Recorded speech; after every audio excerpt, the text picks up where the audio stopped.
I was stranded in the Australian Outback. Something hunted me. Part 2 by PageTurner627. As I'm pulled through the cascading waterfall, the cool water envelops me, sending shockwaves through my already exhausted body. The sensation is disorienting, like being caught in a relentless storm. I can hardly see or breathe, but the strong grip on my arms guides me steadily through the torrent. We emerge into a narrow, cramped crevice hiding behind the waterfall. The space is barely large enough for 2 people, and I'm pressed close to the stranger in the confined area. The sound of the fall roars just outside, muffling any other noise. The stranger, still gripping my arms, finally releases me and spins me around to face him. I find myself face to face with a young Aboriginal man. His features are strong, weathered by the elements. His eyes are alert, his expression serious, but not unkind. He's dressed like a traditional hunter-gatherer, reminiscent of the figures I've seen in history textbooks. His skin is painted with intricate designs, symbols that speak of a deep connection to the land and its lore. He's armed with traditional weapons, including a spear and a boomerang, hanging from a belt made of woven plant fibers. He seems like a man out of time. For a moment, we just stare at each other, both catching our breath. He gestures to me to stay silent, his finger to his lips. The young man, his movements swift and deliberate, reaches into a small leather pouch at his side. He pulls out a handful of fine, ochre-coloured powder. Without a word, he spits into the powder, mixing it with practiced ease. He starts smearing the gritty paste over my face, hair and clothes. His hands are gentle yet efficient, covering every bit of exposed skin. The paste smells like a blend of native plants and herbs, an earthy and almost comforting aroma. As he works, he pauses ever so slightly over my face. There's a flicker of surprise in his eyes, a brief but unmistakable reaction to my fair complexion, so different from his own. But he quickly regains his composure and continues the task. The stranger finishes applying the paste just as the heavy footfalls of the creature grow dangerously close. He draws his spear, his body tensing, ready for the confrontation. His eyes flicker to mine, a silent message to stay quiet and still. Then, piercing through the cacophony, I hear it. A voice so familiar it sends shivers down my spine. "My little Wren, are you there?" it calls, using a secret nickname only my father ever used. The voice is warm, comforting, yet utterly impossible. Every instinct in me wants me to rush towards the sound, towards the memory of safety and love that voice represents. I take a step forward, my heart aching with a mixture of hope and disbelief. But the stranger's hand grips my arm firmly, holding me back. His eyes, intense and fearful, meet mine. In them, I see a warning, a plea not to give in to the illusion. The voice outside, rich and familiar, continues to beckon. "It's me, Big Eagle. Don't be afraid." The use of my father's nickname for himself sends a wave of nostalgia and confusion over me.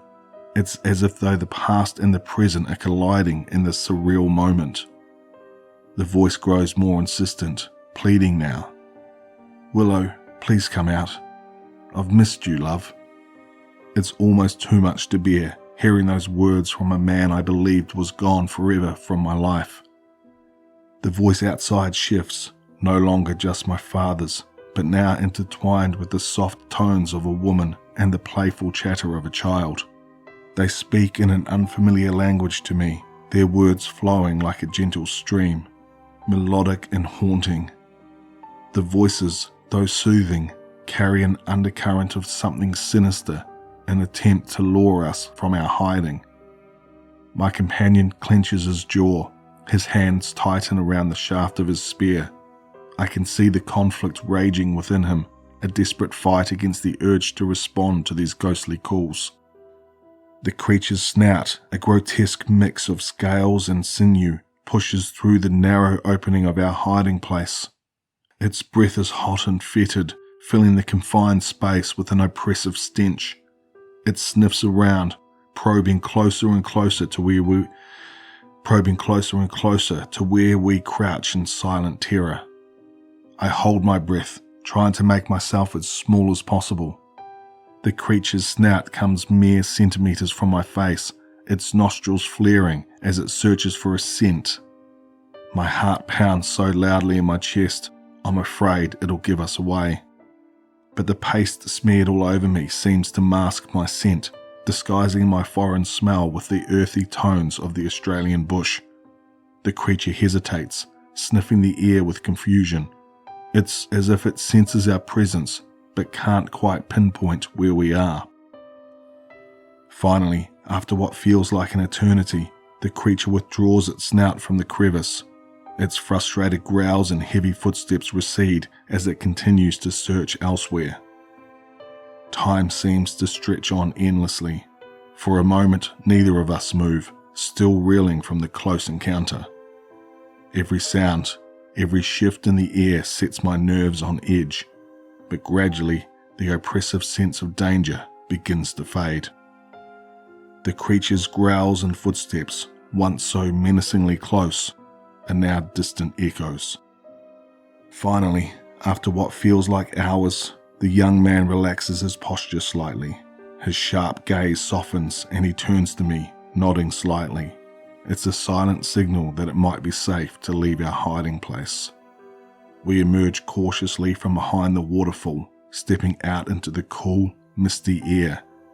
The sun rising is just a sliver on the horizon, casting a soft, golden glow on the rugged landscape. The immediate area is quiet, the only sound being the water cascading down the rocks. The stranger gestures for me to follow him, moving with a stealth and grace that speaks of his deep familiarity with this land. We tread lightly, every step measured and deliberate, alert for any sign of the creature. As we move away from the waterfall, the young man suddenly stops and crouches down. He examines the ground closely, tracing a set of tracks with his fingers. They're large and deep, unmistakably those of the creature. Taking a hesitant step forward, I clear my throat softly. "Thank you," I say, my voice barely above a whisper, mindful of the lingering danger. "You saved my life." I pause, waiting for any sign of acknowledgement, but he continues his examination, unfazed. I try again, a bit louder this time. "Can you tell me your name? Do you know what was that thing we just saw?" My questions hang in the air, unanswered. He looks up at me with a perplexed expression, his brow furrowing slightly.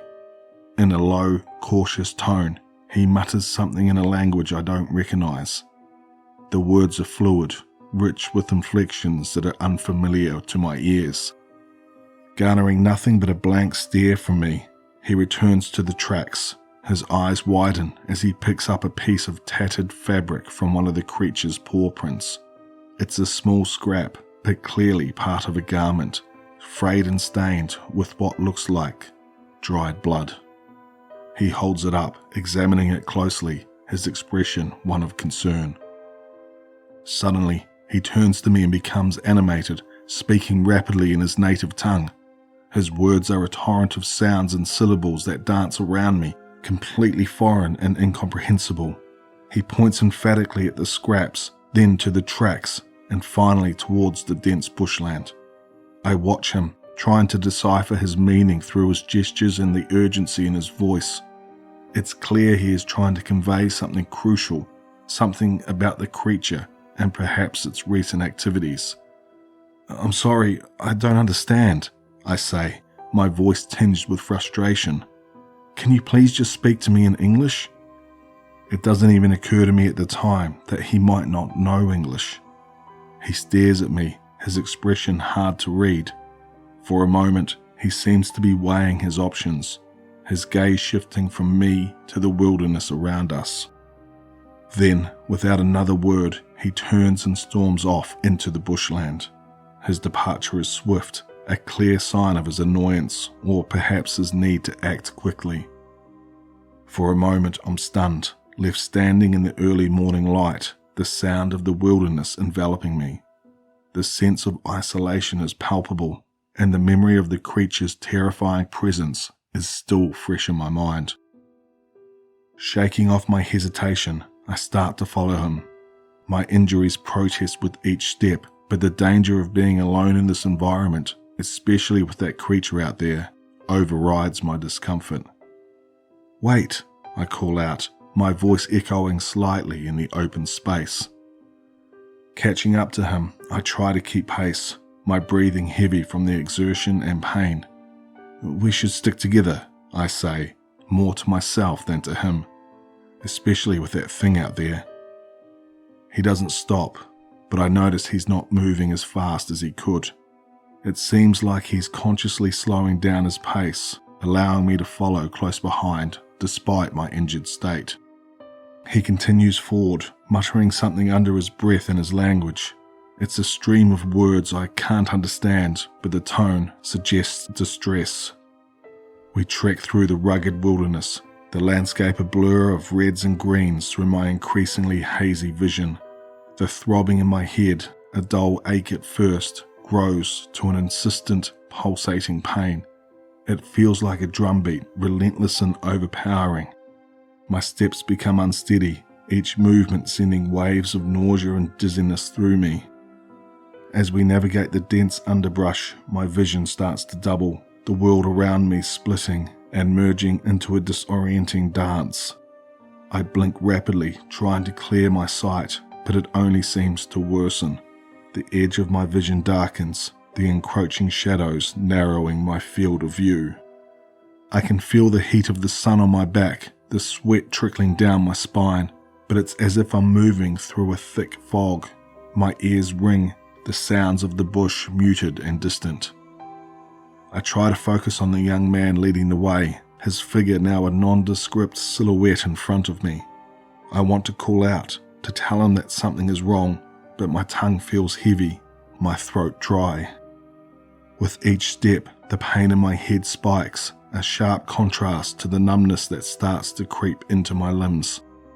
I stumble, my feet tangled in the underbrush, and my hand reaches out, grasping for support, but there's nothing to hold on to. My knees buckle and I feel myself falling.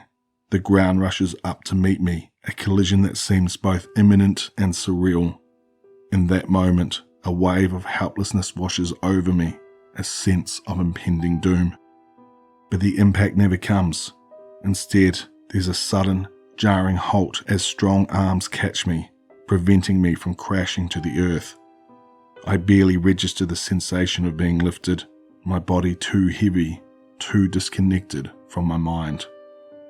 The last thing I remember is the sensation of being carried, the steady rhythm of footsteps, a faint echo in the growing darkness of my mind. As I slowly regain consciousness, the world comes back into focus with a soft blur. The gentle sway of leaves above me creates a kaleidoscope of light and shadow. I'm lying on a bed of green foliage under a sprawling eucalyptus tree, its distinct, aromatic scent filling the air around me. I try to sit up, but a sharp pain in my head forces me back down. That's when I notice the stranger sitting beside me, his watchful eyes fixed on my face. He holds out a container crafted from the bark of a tree, filled with the clear, cool water. With his help, I manage to take a few sips, the water bringing a much-needed relief to my parched throat. He then gently examines my head, his fingers probing with a careful, practiced touch. There's a tenderness in his actions. He's collected various plants and herbs, some of which I recognize as native remedies. With skilled hands, he starts to apply a poultice to my head wound. The cool mixture stings at first, but soon a soothing sensation replaces the pain. Once he's done, he sits back down, giving me space. His gaze wanders to the horizon, lost in thoughts I can't begin to comprehend. I I take the opportunity to observe him more closely. His face, etched with lines of experience, tells a story of a life lived in harmony with nature. His eyes, dark and deep, reflect a world that is both beautiful and brutal. Gathering my strength, I make another attempt to communicate with the stranger. "Thanks again. My name's Willow, by the way," I say, hand outstretched. His expression remains stoic, his eyes revealing nothing. "Do you understand me?" I ask tentatively, my voice weak but hopeful. He watches me, his face unreadable. He doesn't respond, and it becomes increasingly clear that he might not understand English. This realization strikes me as odd. Even the most isolated Aboriginal communities have some exposure to English. As I lie there, pondering our communication barrier, I observe him more closely. His attire, his tools, the way he interacts with the environment, it all seems different. Not just traditional, but ancient, untouched by the modern world. A thought begins to form in my mind, a possibility so incredible that it borders on the fantastical. Could he be from an uncontacted people? I sit up, contemplating the possibility, my mind racing. I've heard stories about the Pintupi Nine, the group of Indigenous Australians who walked out of the desert in 1984, having lived in isolation from the outside world. But that was nearly 40 years earlier, and the idea of stumbling upon an uncontacted tribe in Australia in 2023 seems almost as unbelievable as the monstrous creature we'd just encountered. Yet, as I watched him methodically tend to the surrounding area, arranging stones, checking the wind direction, and occasionally glancing at the sky, I can't help but wonder. He notices my scrutiny and meets my gaze. There's a brief moment where our eyes lock, a silent exchange. Humouring the possibility, I point to myself using slow, deliberate gestures. "Willow," I repeat, tapping my chest. He watches, his expression thoughtful. Then, mimicking my action, he taps his own chest and says, "Jira." My companion has a name, and it's Jira. Ecstatic at the breakthrough, my heart leaps. "Jira," I repeat, a smile breaking through my pain and exhaustion. It's a small connection, but it feels monumental, like a bridge across the unfathomable chasm between us. But then, a grim thought crosses my mind, casting a shadow over my brief moment of joy. Here I am, a modern woman with all the germs and microbes of a world far removed from Jira's. The sudden realization hits me hard. I could be a walking, talking petri dish of pathogens to which he might have no immunity. Memories of historical accounts where explorers and settlers inadvertently introduced diseases to indigenous populations flash through my mind. The consequences were often catastrophic. A shiver runs down my spine at the thought of being responsible for such a tragedy. I rummage through my first aid kit. My fingers, still slightly unsteady from my recent ordeal, search for a face mask. Finding one, I quickly put it on, securing it firmly over my nose and mouth. I can't completely eliminate the risk, but I can minimize it. Jira watches me with a mix of curiosity and confusion. He doesn't understand the reason behind this strange new addition to my face, but he remains silent, his eyes following my every move. I reach back into my backpack, gingerly pulling out my notebook. It's a bit damp from our earlier plunge through the waterfall, but the contents are mostly intact. Flipping through the pages, I find what I'm looking for. Photos of me in Perth. I show Jira the pictures, pointing to the tall buildings, the crowded streets, and the images of me in various urban settings. I tap the photo and then point to myself, trying to convey that this is where I come from. "Home," I say slowly. "That's where I'm from." Jira leans in, his eyes scanning the images with a mix of wonder and perplexity. He touches the photo lightly, tracing the outlines of the skyscrapers and the unfamiliar faces in the pictures. He looks up at me, then back at the photo, a flicker of understanding in his eyes. Encouraged by Jira's reaction, I flip to a blank page in my notebook. Taking out a pen, I demonstrate its use, drawing a simple outline of the terrain we're in. I then hand the pen to Jira, gesturing towards the notebook and then at the photos. I want him to draw where he's from, to share a part of his world as I've shared mine. Jira takes the pen, examining it with a curious gaze. He tentatively places the tip on the paper and starts to draw. His movements are cautious at first, but soon they become more fluid, revealing a natural talent for expression. A village emerges on the page. He adds several huts arranged in a circle and a larger central structure that seems to be a communal area. He adds a figure, presumably himself, depicted as walking away from the village. The figure is alone, separated from the other elements of the drawing, imparting a sense of solitude and departure.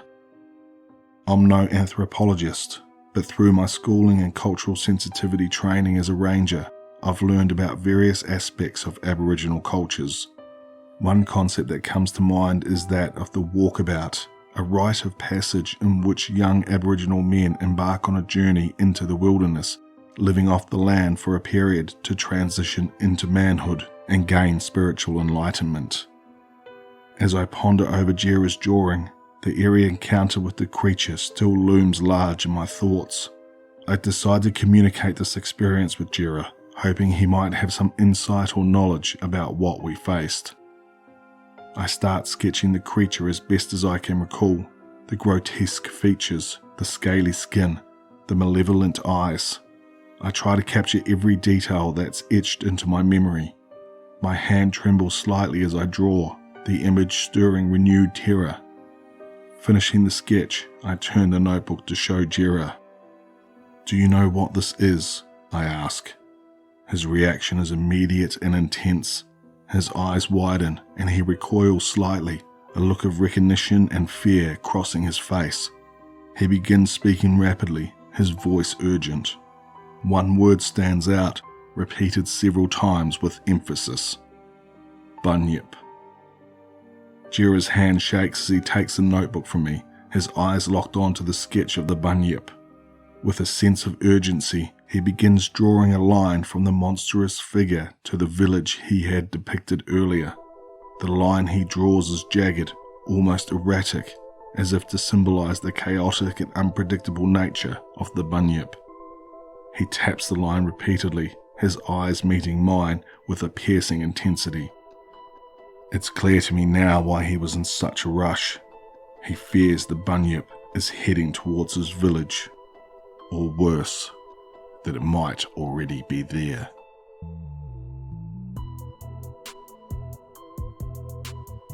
I just want to thank PageTurner627 for allowing me to narrate that story. If you liked what you heard here, make sure you head over to the author's page and show them some love. I'll leave a link for the original story in the description below.